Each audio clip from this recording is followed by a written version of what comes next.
महाराज जी, कुछ दिन पहले एक रामचरितमानस की एक पंक्ति थी जिस पे बहुत सारे सवाल उठे थे, बहुत सारे विवाद हुए थे। ढोल गंवार शूद्र पशुनारी सकल ताड़ना के अधिकारी। इस पे आपका क्या विचार है? और आप हाँ, ये देखिए, ढोल गंवार शूद्र पशुनारी सकल ताड़ना के अधिकारी, अब इसको लोग बहुत ही गलत गलत तरीके से समाज में भ्रम फैलाते हैं और कई तरीके से इसको समाज में एक द्वेष भी पैदा करने की कोशिश करते हैं, जो कि नहीं होना चाहिए। गोस्वामी जी ने ये जो चौपाई जो लिखी है, और जो तो ये कोई ऐसे तो नहीं लिखा हुआ है किसी व्यक्ति के द्वारा। गोस्वामी तुलसीदास जी स्वयं प्रभु की कृपा से लिखा हुआ, उनकी कृपा पात्र से लिखा हुआ, गणेश जी के मार्गदर्शन में ये लिखी गई है सारी रामचरितमानस की। हनुमान जी की कृपा और मार्गदर्शन रहा है, प्रभु श्री राम की कृपा रही है। ऐसा कोई साधारण नहीं। गोस्वामी तुलसीदास जी, मतलब उनको अगर कोई साधारण सोच रहा है कि कोई व्यक्ति ने कोई दृष्टता के लिए लिख दिया या कोई लघुता और उत्तमता समाज के लिए, किसी वर्ण विशेष के लिए, ये कैसी व्यवस्थाएं हैं। ये तो देखो, अब राजनीति के विषय अलग है, पर इसका मैं बताता हूं। ढोल गमार शूद्र पशु नारी सकल ताड़ना के अधिकारी। अब इसमें जो ताड़ना शब्द जो लोग लेते हैं उसको गलत ले लेते हैं। अब एक चीज हमको आप बताओ कि ताड़ना किसको कहते हैं? आप ताड़ना जैसे शब्द कहां कहां इस्तेमाल? ताड़ना सिर्फ पीटने के लिए इस्तेमाल होने वाली शब्द है, वो है, पर क्या हर जगह? नहीं। हम जैसे कोई कहता है आकर के, देखो फलना ने हमको ताड़ा, कोई किसी माता बहन को कोई अगर ऐसे मतलब देखता है कोई गलत नजर से, तो वो कहती है ना कि वो हमें ताड़ रहा था। तो वहां ताड़ना मतलब क्या हो गया? उसने पिटाई नहीं किया, मारपीट नहीं किया, पर वो बोलती है कि ताड़ा, या कोई ऐसा बोलता है कि वो ताड़ा। तो ताड़ना क्या हुआ? वो ताड़ना मतलब उस पर दृष्टि भी होता है, उसको नजर रखना भी होता है, उसको ताड़ना भी, उसको भी कहते हैं। और एक ताड़ना होता है जिसको अनुशासन में रखना होता है। अब जैसे सबकी यहाँ अलग अलग है। अब ढोल है, तो ढोल को अगर हम ऐसे ऐसे प्रेम करेंगे, बज जाओ मेरे ढोल भैया, बज जाओ मेरे ढोल भैया, तो बजेगा? नहीं बजेगा। तो उसको हम ताड़ेंगे, मतलब वहां पे अनुशासन करके उसको, जो हमारा जो उस पर जो उसको बजाने का, तो हम उसको वहां पे हम उसको वैसा ही करेंगे, उसके साथ व्यवहार। अब जैसे सबकी व्यवहार अलग अलग है ना, माता स्त्री है, पुत्र भी स्त्री है, बहन भी स्त्री है, पत्नी भी स्त्री है, तो क्या व्यवहार सबके एक साथ है? सबके साथ एक जैसा व्यवहार में सब अलग अलग है ना। माता के साथ जो व्यवहार हम करते हैं, क्या वो पुत्री के साथ व्यवहार कर सकते हैं? या जो पुत्री के साथ है, क्या वो पत्नी के साथ व्यवहार होगा? नहीं होगा। चाहे जो बहन के साथ है वो माता के साथ होगा? नहीं। सबकी अलग अलग है व्यवहार। अब उसी तरीके से हमें यहां भी देखना है, सबको हम एक में मिला दिए। हमारे अंदर अज्ञान है, हम अज्ञानी हैं, तो हम क्या करते हैं कि हम सबको एक जैसे समझ लेते हैं। अब जैसे ढोल को हमने ताड़ा, तो ढोल गंवार, गंवार किसको? मूर्ख को कहा गया है। अब वो मूर्ख है, अब मूर्ख व्यक्ति पर यहां पे उसको ताड़ना से नहीं हुआ, मूर्ख पर नजर रखना हो गया। यहां क्या करना? नजर रखना। अब उस पर हम नजर नहीं रखेंगे तो वो क्या करेगा? वो उदंडता करेगा, वो गलत चीजों को करेगा, वो गलत व्यवहार, गलत आचरण करेगा। तो हमको उस पर नजर रखना है। अब देखो, अब शूद्र को यहां कैसे कहा गया है? शूद्र किसको कहा गया है? लोग जाति से समझ लेते हैं शूद्र। शूद्र जाति से सिर्फ नहीं होता, कर्म से होता है, कार्य से होता है। अब किसी का कर्म है शूद्र का, जैसे कर्म करे चंडाल का, तो उसको ब्राह्मण की तरह पूजा नहीं जा सकता है, चाहे वो जाति से ब्राह्मण होगा। उसी तरीके से शूद्र मतलब उसकी कर्म अगर शूद्र की है तो उसको ताड़ेगा, वहां पे उस पर अनुशासन उस पे करना है। अब शूद्र जैसे व्यवहार उसकी होगी। तो नारी पर यहां पे आया कि नारी को क्या है कि उस पर नजर रखना, जो उसका संरक्षण करता है नारी को, चाहे वो पति हो, चाहे जो हो, पिता हो, भाई हो। तो अब जैसे कहीं अकेले जा रहा है एकांत में कोई मार्ग में, तो पुत्री और पिता है, या भाई और बहन है, या पति और पत्नी है, तो अगर पत्नी पीछे छूट जाती है तो पति देखेगा ना, उसको उस पर नजर रखेगा, उसको ताड़ेगा। पुत्री छूट गई तो उस पर उसको नजर रखेगा, क्योंकि उसको साथ लेकर चलेगा, क्योंकि मार्ग में कोई ऐसा उसके साथ कोई गलत व्यवहार या आचरण न करे, उदंडता न करे। तो यहाँ पे ये विषय है, इसको एक साथ मिला दिया। जैसे कि एक उदाहरण हम देते हैं, जैसे ताड़ना, दो प्रकार के शब्द हमने बताया कि एक नजर रखने के लिए और एक अनुशासन में रखने के लिए। उसी तरीके से जैसे कि धतूरे की को क्या कहते हैं? कनक कहते हैं धतूरे के बीज को, जिसमें काफी अधिक मात्रा में उसमें मादकता होती है, विष होती है। और सोने को भी कनक कहते हैं, स्वर्ण को भी कनक कहते हैं। अब दोनों को एक साथ क्या मिला देंगे?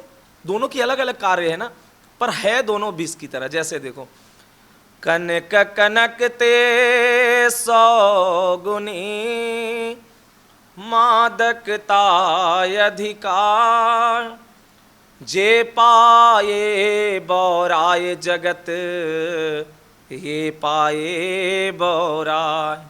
अब दोनों में से जो पाले ज़्यादा वो बौरा जाएगा। वो स्वर्ण रूपी कनक दिमाग पे चढ़ेगा तो भी बौरा जाएगा, और 20 रूपी धतुरे के बीज कनक बन के जब चढ़ा तो भी बौरा जाएगा। उसी तरीके से ताड़ना दोनों है, ताड़ना शब्द दोनों है। अब देखो, हरि, हरि भगवान को कहते, तो हरि बंदर को भी कहते हैं। नारद जी का प्रसंग है ना, मुझे हरि रूप दे, तो मिल गया बंदर के रूप। और हरि मेढक को भी कहते हैं। तो हम उसको एक ही को अलग अलग तरीके से, शब्द का अर्थ अलग होता है पर सबको एक जैसा मिला करके और अपनी कुतर्क बुद्धि से उसको हम द्वेष ना फैलाएं समाज में। महाराज जी, आज के युग में लोग कहते हैं बाबू ना भैया सबसे बड़ा रुपया, तो आप इस पे क्या कहेंगे? अच्छा, मतलब बाप बड़ा न भैया सबसे बड़ा रुपया। हाँ, ये तो अर्थ की प्रधानता तो हो ही गया है समाज में। एक देखो, अध्यात्म इसीलिए तो जरूरी है, मार्गदर्शन इसीलिए जरूरी है, सत्संग इसीलिए जरूरी है, क्योंकि सत्संग से विमुख अगर होंगे, अध्यात्म से विमुख होंगे तो ये अर्थ की प्रधानता बढ़ेगी। ये ठीक है कि लोग कहते हैं कि बड़ा न भैया सबसे बड़ा रुपया, ठीक है। अब देखिए, हम इस पर एक चीज़ साफ कहते हैं कि जो कहते हैं कि बाप बड़ा न भैया सबसे बड़ा रुपया, अगर वक्त उनके अगर विपरीत हो जाता है तो क्या उनके पास धरी की धरी रुपया नहीं रह जाती है? कोई व्यक्ति, हम ये कहते हैं कि अर्थ को बहुत प्रधानता देता है और लोगों को उस अर्थ से अगर वो सुख नहीं पहुंचा रहा है, वो अर्थ उसके पास चाहे वो अरबों की संपत्ति जमा हो और वो अर्थ किसी असहाय लोगों की अगर सेवा में काम नहीं आ रहा है, किसी जरूरतमंद की सेवा में काम नहीं आ रहा है, तो गड़ा धन पत्थर समान। अब तो बुद्धि को भ्रष्ट करेगा। अब बुद्धि भ्रष्ट करेगा तो अर्थ की प्रधानता होगी, तो वैसे ही कहेंगे बाप बड़ा न भैया सबसे बड़ा रुपया। अब हम कहते हैं कि किसी व्यक्ति को उसके पास लाखों करोड़ों अरबों रुपया रखा हुआ है, जब उसकी किसी भी तरीके की बीमारी आती है उसके ऊपर, या कोई बड़ा ऐसा संकट आता है जब वहां पे उसके रुपया कोई काम नहीं आता, और तब वो कहता है कि अरबों के रुपया देने को तैयार हैं और हमारे इस परिजन की जान बचा लिया जाए या हमारा जान बचा दिया जाए, और तब डॉक्टर कहता है नहीं, आई एम सॉरी, हम आपको नहीं बचा सकते, या हम हमारे हाथ में नहीं है, जो करेंगे वो ऊपर वाले करेंगे। तब बाप बड़ा न भैया सबसे बड़ा रुपया कहाँ चला जाता है? अगर रुपया की इतनी प्रधानता है तो सारी रुपया धरी की धरी रह जाती है, जब समय ऐसा पड़ता है तो वो रुपया कोई काम नहीं आता है। अच्छा, अगर एक और उदाहरण हम ले लेते हैं, अगर रुपया बहुत महत्वपूर्ण है तो लोग सबसे ज्यादा रुपये वाला ही सबसे ज्यादा डिप्रेशन में क्यों है? सबसे ज्यादा अगर नींद की समस्या अगर देखा जाए, या चिंता की समस्या, या सबसे ज्यादा अशांत वही क्यों है? अरे हमने ऐसे देखा है, अरबों की संपत्ति है, अरबों की दौलत है, और रो रहे हैं बैठ करके, एकांत में रोते हैं बैठ करके। क्यों? अगर पैसे की इतनी प्रधानता है और होती है तो ये क्या है? बुद्धि भ्रष्ट के कारण ही ये सब चीजें समाज में है कि बाप बड़ा न भैया सबसे बड़ा रुपया। अगर सत्संग और अध्यात्म से जुड़े तो ऐसी बात तो पहले होगी ही नहीं।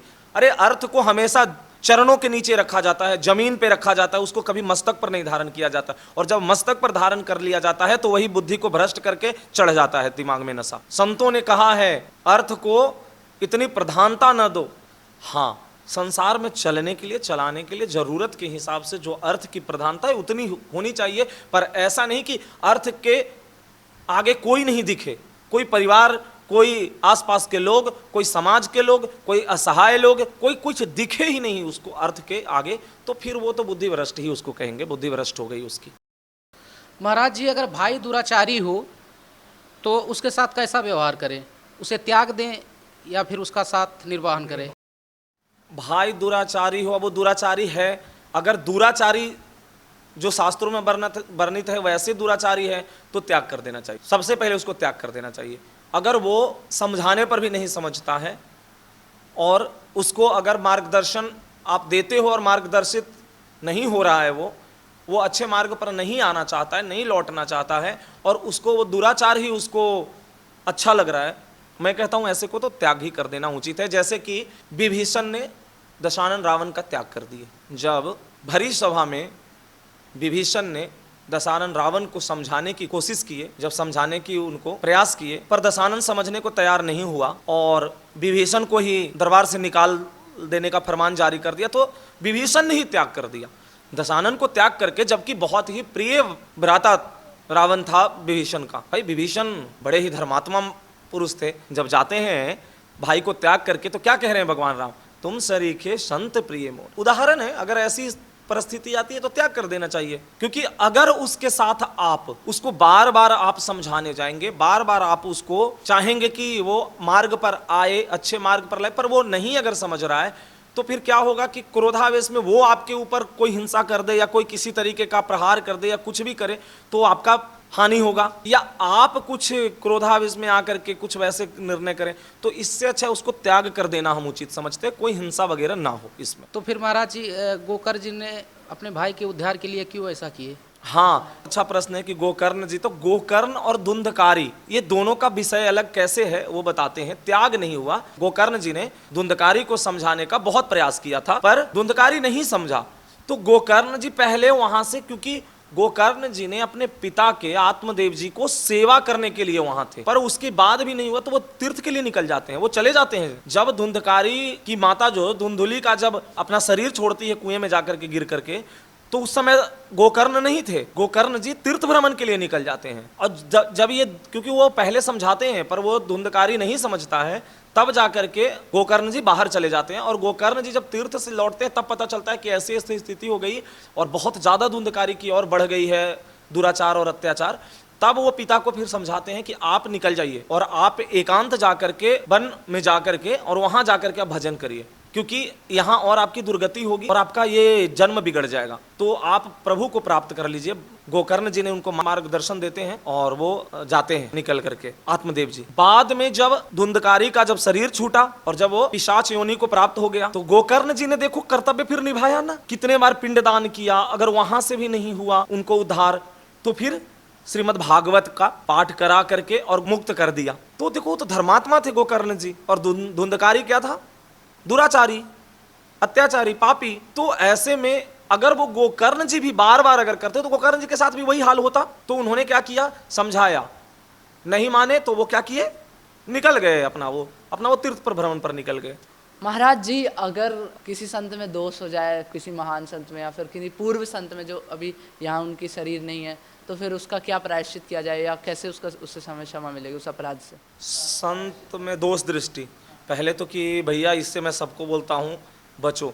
संतों में गुरुदेव भगवान और जो भी संत जन हैं सब कहते हैं कि संत में दोष दृष्टि नहीं होनी चाहिए, और ये हम लोगों का ये तो प्रत्यक्ष प्रमाण हो चुका है कि संत में दोष दृष्टि के बाद क्या हाल होती है। इस दास से भी चूक हुआ एक बार, बाहरी देख करके उनकी ऐसी कुछ व्यवहार थोड़ी सी दोष हो गई कि अरे बस इतनी सी मन में आई, वो बाहर नहीं आई, कैसे संत हैं। तो कई हफ्तों तक के वो जलता रहा, भजन में बहुत विक्षेप होने लगा। फिर गुरुदेव भगवान ने इसका निवृत्त किया इस चीज़ से और बचाया, और उन्होंने ही फिर बताया कि हम किसी को भी बाहरी देख करके उनको उनमें दोष दृष्टि नहीं करें। पहली चीज़, हम दोष दृष्टि करें ही क्यों करें दोष दृष्टि किसी में भी, वो चाहे वो जैसे भी भेष में हो, चाहे जो भी हो, चाहे वो जो उनका व्यवहार हो रहा हो बाहरी, क्योंकि संतों की लीला संत ही जान सकते हैं, संतों की महिमा को सब कोई नहीं समझ सकता है, क्योंकि देखो बाहरी लीला अलग है और उनकी आंतरिक लीला अलग है। कई ऐसे दिव्य महापुरुष इसी वृंदावन में आज भी हैं जो बाहर से देखने में लगेंगे कि अरे ये तो कोई विक्षिप्त और कोई पागल जैसे हैं, एकदम बिल्कुल वैसे ही लगेंगे, विक्षिप्त और पागल जैसे, पर वो अंदर से एकदम पूर्ण है, छके महापुरुष। और ऐसे कई उदाहरण हैं जो ऐसे महापुरुषों की पहचानना मुश्किल है जब तक वो पहचान न करा दें, और जब वो खुद आपको कृपा करके वो अपना न पहचान दे दें और जना दें, तब तक उनको जानना मुश्किल है। इसीलिए हम कहते हैं कि संतों में दोष दृष्टि तो होनी नहीं चाहिए। अब रही बात कि संतों की दोस्त अगर हो जाए गलती से तो उससे हम कैसे, तो पहले तो कि जिनके प्रति हुआ है दोष दृष्टि, अगर वो प्रकट में वही हैं तो उनसे जाकर क्षमा मांगना चाहिए और उनको साष्टांग करके सबसे पहले उनसे क्षमा प्रार्थना करना चाहिए कि हे भगवान, हमको आपके प्रति दोष दृष्टि हो गया, आप कृपा करके अगर कोई दंड है तो हमें दंड कोई हमें निर्धारित कर दीजिए जो हम प्रायश्चित कर लें, और या आप कृपा करके जैसा चाहें आप हमें क्षमा करें या दंड दें। तो वो जो निर्धारित कर दें, अगर वो दंड निर्धारित करते हैं या 2-4 गालियां दे देते हैं, या वो गाली नहीं देते हैं तो वो आपको कुछ डांट लगा देते हैं, या कोई और दंड वो निर्धारित करते हैं या क्षमा कर देते हैं, क्योंकि संत ऐसे भी संत हृदय नवनीत समाना, तो वो तो क्षमा कर ही देते हैं। तो आपको उनसे करना चाहिए। अगर वो प्रकट में संभव ना हो उनसे क्षमा मांग कोई भी कारण से, तो वृंदावन की या जहाँ जिस संत के प्रति हुआ है वहाँ के सभी धाम के संतों को अपने हृदय में स्मरण करते हुए, प्रभु को स्मरण करते हुए, और वहाँ पे कहना चाहिए हमारे द्वारा जो भी ऐसा दोष दृष्टि हुआ, हे प्रभु हम अज्ञानी हैं, अधम हैं, नीच हैं, पतित हैं, पर आप पतित पावन हैं, हे करुणा निधान, हे सब व्यक्त और अव्यक्त महापुरुषों और संतों, हम आपसे आपके चरण में अपना मस्तक रखते हुए आपसे विनय करते हैं कि हमारे इस मूर्खता और मूढ़ता की कृपा करके क्षमा कर दें, क्योंकि हम तो अज्ञानी हैं, हमसे तो ऐसी ही भूल और गलती होगी, पर आप तो करुणा निधान हैं, आप कृपा सिंधु हैं, आप महापुरुष हैं, आप जन कृपा न करेंगे तो हम कहाँ जाएंगे, तो आप कृपा करें हे प्रभु, आप भी कृपा करें। ऐसे करके उनसे क्षमा प्रार्थी करें। अगर प्रकट में है तो उनसे क्षमा मांग लेना चाहिए। सबसे सरल उपाय है उनसे जाकर के क्षमा प्रार्थी होना चाहिए और उनके सामने जाकर के उनसे मांगना चाहिए। अगर नहीं है तो यही तरीका है कि वहाँ के व्यक्त अव्यक्त महापुरुषों के स्मरण करते हुए, प्रभु को स्मरण करते हुए और उनसे क्षमा प्रार्थी करना चाहिए। महाराज जी, अगर किसी बालक को कोई दूसरी माता जन्म दी है और भरण पोषण कोई दूसरी माता की है, तो उसमें सर्वश्रेष्ठ कौन है? हाँ, ये तो देखो विषय है ऐसा कि अब दो माताएं हैं, अब एक है मैया देव की और एक है मैया यशोदा। अब जन्म देने वाली को श्रेष्ठ बताया गया है क्योंकि वो 9 महीने गर्भ में रखती है और जन्म देती है। अब रही बात की पालती है, जैसे मैया यशोदा ने, तो मैया यशोदा को भी खूब दुलार प्यार देते हैं कन्हैया। अब वो यहाँ पे निर्भर करता है कि वो परिस्थिति क्या है। अगर कोई परिस्थिति बस ऐसी आती है कि माँ जन्म दे दी और वो वहाँ पे वो नहीं पाल सकती है, कोई ऐसी मजबूरी है, और जो पालन करने वाली है, जिनको देते हैं वो पालन कर रही है, पर माँ स्वेच्छा से मतलब वो दे करके पालन करा रही है, तो उस परिस्थिति में देखो जन्म देने वाली और वो दोनों श्रेष्ठ हैं। और दोनों का मतलब जो है, दोनों के साथ अगर जब समय आता है तो दोनों को पुत्र को करना चाहिए एक जैसा व्यवहार, क्योंकि पालन करने वाली कम नहीं है, क्योंकि उसको लालन पालन अपने बच्चों की तरह अगर करती है, अपने वो सिर्फ जन्म नहीं दी, बस उसकी एक गलती है, और जो जन्म दी वो पालन पोषण नहीं कर पाई, अब जो भी कारण और मजबूरी रहा हो, तो दोनों का उसको देना चाहिए उतनी ही आदर सम्मान और उतनी ही सेवा करनी चाहिए। जैसे ये नहीं कि फिर भेदभाव ना करे। अगर ये कोई ऐसी परिस्थिति है कि माता ने जन्म दे दिया और जानबूझ करके उसको छोड़ दिया और फिर लालन पालन कर रही है कोई और माता, तो फिर उसके प्रति पूरा जिम्मेदारी है, फिर इनके प्रति जिम्मेदारी नहीं है, क्योंकि इन्होंने त्याग कर दिया। क्योंकि जब बच्चे की जरूरत थी तब त्याग किया ना। अगर वो बच्चे को वो कोई नहीं मिलती माँ लालन पालन करने के लिए, तो बच्चे की क्या भविष्य होता। तो ऐसी परिस्थिति में क्या करना चाहिए कि ऐसे परिस्थिति में जिम्मेदारी बनती है जो पालन पोषण की। अगर जैसा पहले हमने बताया, दोनों मिल करके स्वेच्छा से एक दूसरे को दे करके अगर सेवा करें, कोई मजबूरी या कोई ऐसी परिस्थिति बस है, तब दोनों के प्रति बराबर की जिम्मेदारी है।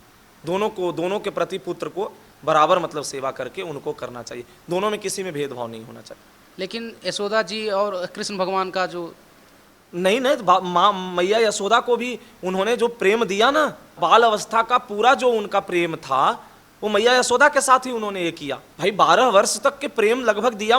12-14 वर्ष तक कन्हैया ने माता यशोदा को खूब लाड़ प्यार दुलार दिया, खूब वात्सल्य दिया, खूब लुटाया माता पर वात्सल्य प्रेम। अच्छा, अब देवकी जी के भी प्रति उनके कर्तव्य थी।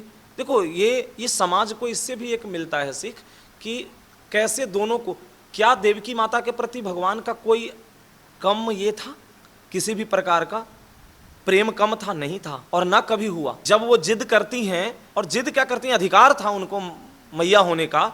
माता देवकी कहती है कि हमारे जो बाकी के जो 6 पुत्र हैं उनको जीवित करके लाओ, तो लाते हैं भगवान। जाकर कहाँ हम लोग जाना पड़ता है और कहाँ से, मतलब वो ला करके वो 6 पुत्र को जीवित करा करके देते हैं, क्योंकि ये कर्तव्य उन्होंने निभाया। वहां भी वो निभाते हैं अपना कर्तव्य। तो ऐसा नहीं है, चाहे वो बाद में भी जो कर्तव्य है वो निभाते हैं। रही बात, देखो अब वो भगवान हैं, भगवान अवतारित हैं, भगवान के अवतार हैं, और सबकी वो लीला निर्धारित की गई है, तो लीला के हिसाब से उसमें रखा गया, पात्र जैसी लीला की रखी गई है। महाराज जी, माता पिता के ऋण से मुक्ति कैसे मिले? माता पिता के ऋण से मुक्त होना तो हर किसी को ये बात सोचना चाहिए। बहुत ही सुंदर।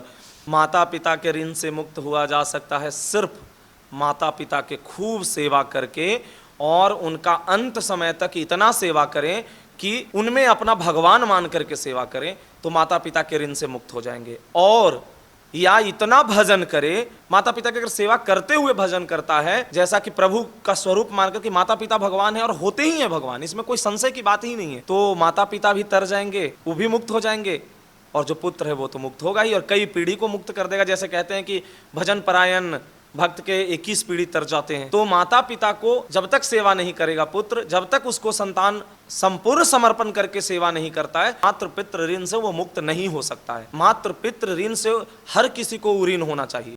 महाराज जी, मैंने दूसरे कथावाचकों से पूछा है और दूसरे भी जो आपसे भी मैंने सुना है बहुत बार कि हमारा जो उद्देश्य होता है कथा का वो यही होता है कि हम दूसरे को सुनाए, तो फिर हम भगवान को क्यों सुनाते अगर कोई नहीं होता उस समय? तो नहीं, हमारा उद्देश्य हो जाता है भीड़ इकट्ठा करने का। अब ज्यादा से ज्यादा कथा वाचक जो भी हैं, और अगर ये रखते हैं कि हम लोगों के लिए कथा कर रहे हैं, तो भैया लोगों में भगवान क्यों नहीं देखा आपने लोगों में भगवान क्यों नहीं देखा? वो लोग तो अगर एक भी लोग नहीं सुनने को आए, तो क्या हम अपने प्रियालाल को सामने विराजमान करते हैं, रहते ही हमारे सामने व्यासपीठ पर, हम उनको क्यों नहीं सुनाएं? हम उन्हीं को सुनाएंगे। अब वो चाहे 500 लोगों के रूप में आ जाए, चाहे 5000 लोगों के रूप में आ जाए, या एक व्यक्ति के रूप में ना आए। कई ऐसे बड़े जयदयाल गोयंदका जी सेठ जी बड़े ही ज्ञानी और परम भागवत महापुरुष हुए, भाई जी महाराज के समकक्ष, बड़े ही ज्यादा भगवान के प्रिय। तो वो जब कथा करते थे तो उनकी ऐसी भावना रहती थी। राम परम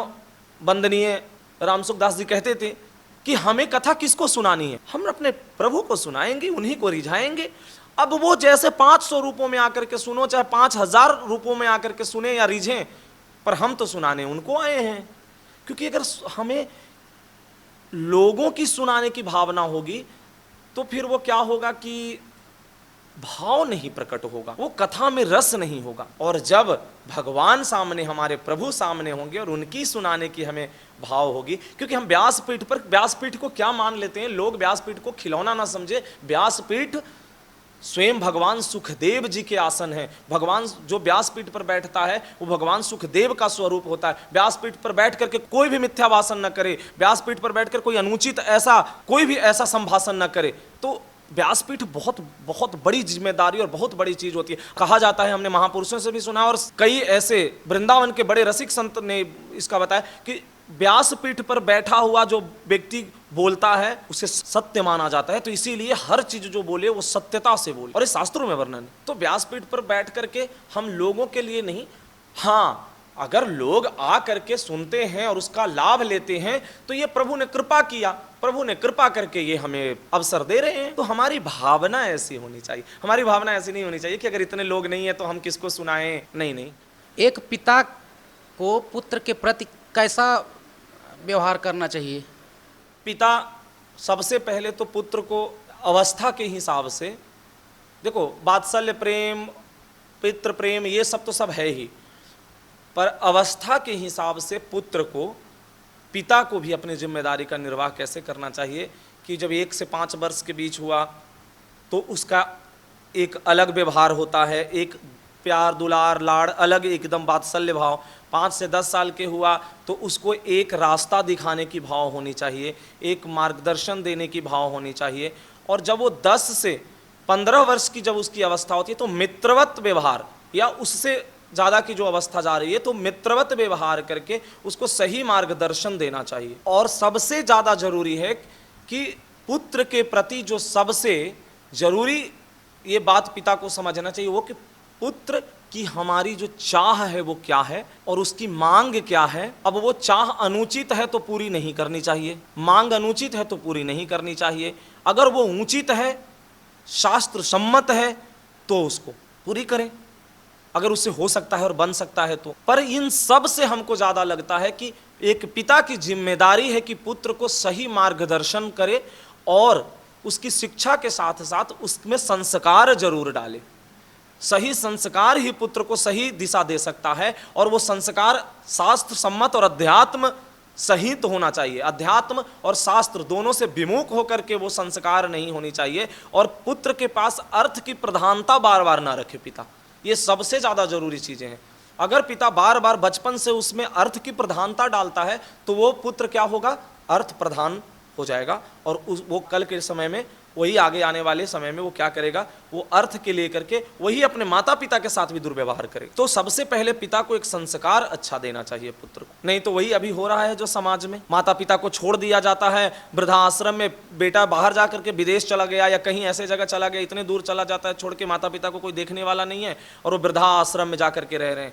हाँ, जब तक माता पिता का शरीर अच्छा है, चल रहे हैं, वो स्वयं से सारा चीज कर रहे हैं, पुत्र उनका तब तक वो तो ठीक है, जैसे भी उनको देख रेख कर रहा है, चाहे वो अर्थ से जरूरत हो, चाहे जैसे भी जरूरत हो, चाहे उनकी जैसी मांग है।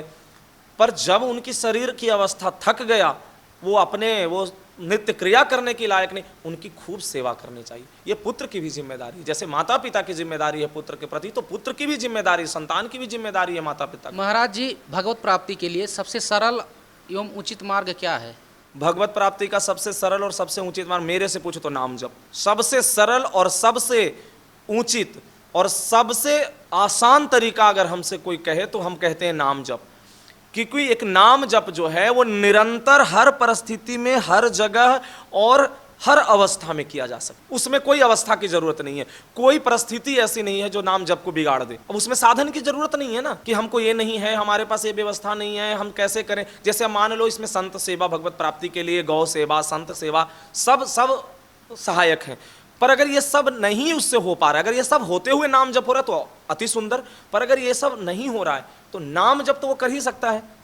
आधा पेट खाया तो भी नाम जप करेगा, भर पेट खाया तो भी नाम जप करेगा, उसके पास धन है तो भी नाम जप कर सकता है, नहीं है तो भी नाम जप कर सकता है, वृद्ध अवस्था है तो भी कर सकता है, जवान अवस्था है तो भी कर सकता है, युवा अवस्था है तो भी कर सकता है, बीमार पड़ा हुआ भी खाट पर है तो भी वो नाम जप कर सकता है। बाकी सब वो साधन नहीं कर सकता है और क्रिया नहीं कर पाएगा, पर वो नाम जप जरूर करेगा, क्योंकि नाम जप कर सकता है। वो पड़े पड़े भी नाम जप कर सकता है, और वही पड़े पड़े नाम जप करते हुए उसकी शरीर छूट गई, भगवत प्राप्ति हो गई। तो सबसे सरल मैं मानता हूं नाम जप करो। जो हमारा मानना है कि नाम जप से ज्यादा सरल और भगवत प्राप्ति के लिए कोई रास्ता नहीं है। हमारे गुरुदेव भगवान हमेशा कहते हैं, नाम पर इतना जोर देते हैं, और संतों ने नाम पर बहुत जोर दिया है। गोस्वामी तुलसीदास जी नाम पर कितना जोर देते हैं, कलयुग केवल नाम आधार, सुमेर सुमेर नर उतरे पारा, के नाम ही प्रधानता है, नाम की ही महिमा है। अरे नाम जपते रहो, नाम से ही नामी खींच के आएगा। नाम रूपी अगर डोर आपके हाथ में, तो पतंग रूपी नामी जो है वो खींच के आएगा। जब नाम रूपी जो डोर होता है, तो डोर जब आपके हाथ में है ना, तो पतंग रूपी नामी अपने आप खींच करके आ जाएगा। तो हम तो कहते हैं नाम जप सबसे सरल। महाराज जी, अगर कोई भक्त मार्ग से भटक जाए तो क्या उसे भगवत प्राप्ति होगी या उसे कोई दंड मिलेगा? कि मार्ग से भटक जाए, अगर वो भक्त है, उसने भजन किया है, तो देखो उसकी दुर्गति तो नहीं होगी, उसको नरक नहीं जाना पड़ेगा। अगर प्रभु का भजन करता हुआ कोई भक्त अगर भटक जाता है मार्ग से, या ये कहो कि वो भ्रष्ट हो जाता है, तो देखो उसका शरीर जब छूटेगा तो वो न नरक जाएगा और न स्वर्ग जाएगा। अगर वो भोगों की उसकी कामना रही तो स्वर्ग में ले जाया जाएगा और उसको भोग भोगाया जाएगा, और जब भोग लेगा तो फिर से उसको पृथ्वी पर एक अच्छे ऐसे माहौल में उसका जन्म होगा जहां पे खूब भक्ति का वातावरण हो, और वहां पे खूब भजन करके वो भगवान को प्राप्त हो जाएगा। और अगर उसकी भोग की चाह नहीं रही हो और किसी और गलती से, चूक से, जैसे भी वो भ्रष्ट हुआ हो, तो उसको फिर कुलवान, या उसको खूब धन की चाहत रही और खूब भोग की चाहत रही और भ्रष्ट हो गया, तो उसको भी खूब श्रीवान, कुलवान, खूब ऐसे यश वैभव के घर में उसका जन्म होगा, और वो उसको सब भोगों से विरक्ति हो जाएगी, सारे भोगों से उसको, और वो खूब भजन करके प्रभु को प्राप्त होगा। ये मान लो कि ना उसको नरक मिलेगा और ना उसकी दुर्गति होगी। भक्त की कभी दुर्गति नहीं होती। जड़ भरत जी की जब हिरण में आसक्ति हो गई और अंतिम समय में हिरण में आसक्ति रह गई, हिरण के बच्चे में, तो भगवत प्राप्ति नहीं हुई, भगवान की प्राप्ति नहीं हुई। तो क्या हुआ, वो हिरण के रूप में फिर से जन्म लिए, पर वो हिरण के ही शरीर में उन्होंने, क्योंकि उनकी सारी जो भजन पहले की थी वो वहीं से स्मृति हुई, और वो ऐसा भजन किया, वही गंडक नदी में खड़े होकर के, गंडकी नदी में खड़े होकर के ऐसा तपस्या, ऐसा भजन किया, तो भजन व्यर्थ नहीं जाता है ना, भजन कभी व्यर्थ नहीं जा सकता है किसी की भी। तो हमें तो भजन करना चाहिए, और हम भ्रष्ट हो ही क्यों, और अगर जो चूक हो गया तो दुर्गति होगी नहीं, तो घाटे की सौदा कहाँ है भैया, लाभ ही लाभ है, तो भजन करो, क्यों डरना। अरे भजन में लग जाओ, जैसे भाव कुभाव जैसे भी लग जाओ, भजन में लग जाओ। महाराज जी, नाम जप करने का ऐसा कौन सा तरीका है जिससे हमें ज्यादा फल मिले? और नहीं, नाम जप का कोई तरीका तो बहुत सारे, जैसे अब अलग अलग नाम है, वेकरी से नाम जप होता है, उपान से नाम जप होता है। अब देखिए हम कैसे नाम जप करते हैं, श्वास श्वास नाम का कहा गया है कि श्वास श्वास से ही नाम अगर चले, हर श्वास में नाम चले, तो नाम का उसका एक अलग है प्रधानता। पर लाभ के लिए तो नाम जैसे भी जप लो, लाभ ही लाभ है, उसमें तो कोई घाटे का सौदा ही नहीं है। तो नाम तो जपो, हम तो कहते हैं पहले शुरू तो करो, नाम जपो तो हमारी स्थिति अपने आप बनती चली जाएगी। अब हम पहले ही इतना क्यों चिंता कर ले कि हमको लाभ, नाम कौन सा नाम जप करें जिससे खूब लाभ। पहले नाम जपने की अभ्यास लगाएं, तो वेकरी वाणी उपान से सब वो बाद की प्रक्रिया करते रहें। पहले जो है वो नाम तो करें, पहले मानसी तो करें पहले। महाराज जी, अगर हम कोई पुराण पढ़ना चाहते हैं तो सर्वश्रेष्ठ पुराण क्या है जिसमें सर्वाधिक ज्ञान हो? इसमें कोई मतलब सर्वश्रेष्ठता, किसी को लघुता और किसी को उत्तमता ऐसी तो साबित ही नहीं कर सकते। सारे 18 पुराण हमारे उत्तम हैं, 18 के 18 पुराण दिव्य हैं। अब तुम्हारा कौन सा पुराण में रुचि है, तुम 18 पढ़ लो। नहीं, सर्वाधिक ज्ञान सब में, सब एका से एक ज्ञान से भरा हुआ है। विष्णु पुराण पढ़ो तो उसमें ज्ञान के भंडार है, शिव पुराण में ज्ञान का भंडार है, देखो देवी पुराण में भंडार है, नारद पुराण में ज्ञान के भंडार हैं। आप जो पुराण पढ़ लो, ब्रह्म वैवर्त पुराण पढ़ो। अब हम देखो, हमारी अगर इच्छा हुई कि हम ब्रह्म वैवर्त पुराण पढ़ें तो हम उसको लेकर के बैठे। अब उसमें जो हमारी चीजें मिली, हमको जो तत्व जानना है, जो रस जानना है, हमको उसमें जो चीजें हमें मिली, कोई बैठ के शिव पुराण पढ़ रहा है, कोई बैठ के विष्णु पुराण पढ़ रहा है, तो सब में ज्ञान भरा हुआ है। हम ये नहीं कह सकते कि कौन लघु, अब 4 वेद हैं तो हम ये नहीं कह सकते कौन सा वेद उत्तम है और कौन लघु है और कौन मध्यम है। ना, अरे ये सब दिव्य हैं, दिव्य हैं सब प्रभु की स्वयं इसमें ऊर्जा समाहित है, शक्ति समाहित है। स्वयं प्रभु लघुता और उत्तमता का भाव नहीं रखनी चाहिए। महाराज जी, अगर हम किसी मार्ग से जा रहे हैं, अगर कोई जीव पीड़ित है और उसको अनदेखा करके हम अपने मार्ग पे चले जाते हैं, तो क्या उसका हमें पाप मिलेगा? हाँ, अपराध लगेगा, बिल्कुल अपराध लगेगा। पाप नहीं, अपराध लग जाएगा। कोई जीव, आप जा रहे हैं कहीं भी, कोई मार्ग में जा रहे हैं और वहाँ पे कोई जीव तड़प रहा है किसी तकलीफ से, शारीरिक रूप से घायल है या जो भी उसकी अवस्था है, चाहे बीमार है और वो तड़प रहा है, और आप सहृदय हैं, वहाँ उसी जगह से गुजर रहे हैं, उसी मार्ग से जा रहे हैं और आप देख रहे हैं कि वो तड़प रहा है, आप उसको उपचार नहीं करा रहे हैं, या आप कहीं ना कहीं पाप का भागी बन गए, पाप का भागी बन गए। पर अगर पाप कितना आपको मिला वो तो उसका हिसाब प्रभु जाने, प्रभु करें, पर जो आपको लाभ लेना था वो नहीं ले पाए, आप चूक बहुत बड़ा कर दिए। अगर ऐसी अवस्था में किसी जीव को अगर उसको चिकित्सा सुविधा दे दिया जाए या उसकी सेवा कर दी जाए तो बहुत बड़ा पुण्य बन गया। नहीं, अगर वो लक्ष्य वहां भी किसी की, अगर इससे अगर वो लक्ष्य हमारे संसारी किसी वस्तु की पूर्ति के लिए है, तब पहले सेवा हमको करना चाहिए। और वहां भी अगर किसी सेवा का ही लक्ष्य हो तो यहां कर ले या वहां कर ले, और अगर यहां से वहां जाना है तो हम यहां किसी और को, अगर हमारे से बन सकता है तो हम किसी और को ये सेवा दे करके और वहां की सेवा के लिए चले जाएं, या वहां की सेवा किसी और को संभव है देने के लिए तो वहां का दे दें और यहां हम कर लें, ऐसी परिस्थिति आए तो। और अगर वो कोई हमारे घर गृहस्थी या समाज संसार की कोई संसारी कोई ऐसे काम है या कर्म है तो उसको छोड़ के पहले ये करना चाहिए, क्योंकि ये बहुत जरूरी है। क्योंकि किसी जीव का अगर हम अभी हमारा यहाँ उसकी जरूरत है और अगर हम उसको नहीं करते हैं पूरा, तो कहीं ना कहीं हम अपराध कर रहे हैं। ठीक है, राधा वल्लभ लाल की जय।